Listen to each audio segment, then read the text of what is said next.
এখন জ নম্বর অঙ্ক এটা হলো আছে a square plus b square into a square minus b square into a to the power 4 plus b to the power 4। এখন এই অঙ্কটা তোমাদের 3 নম্বর সব থেকে গুরুত্বপূর্ণ অঙ্ক।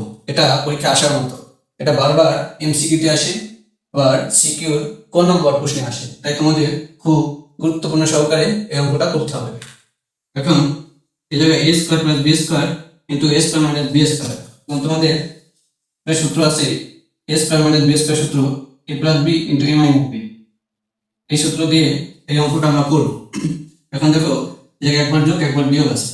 এখন এই অঙ্কে আমরা করতে করতে এটা সমান রাখবো, a to the power 4 plus b to the power 4 এই পাওয়ার 4 এর মতো করবো। তাহলে দেখো এই জায়গায় a square plus b square into a square minus b square, একবার যোগ একবার বিয়োগ আছে, তা a square minus b square সূত্র দেয়। তাই a বলতে যেটা a স্কয়ার আর b বলতে b স্কয়ার, যদি a স্কয়ার হয় a square minus b square, a square minus b square সূত্র লিখলাম।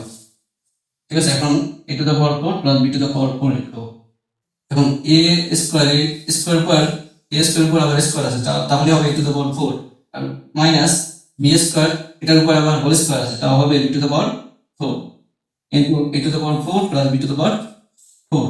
এখন আবার a square minus b square সূত্র হয়, একবার যোগ একবার বিয়োগ, তাহলে a square minus b square সূত্র করব।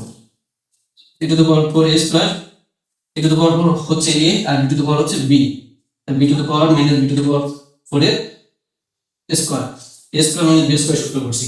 এখন আমাদের a টু দ্য পাওয়ার 4 এর উপর square, a to the power 4 এর উপর হোল স্কয়ার আছে, এখন পাওয়ারের স্কয়ার করলে হয়ে যাবে 8 minus b to the power 4 এর স্কয়ার করলে হবে b টু দ্য পাওয়ার 8, এটাই आंसर।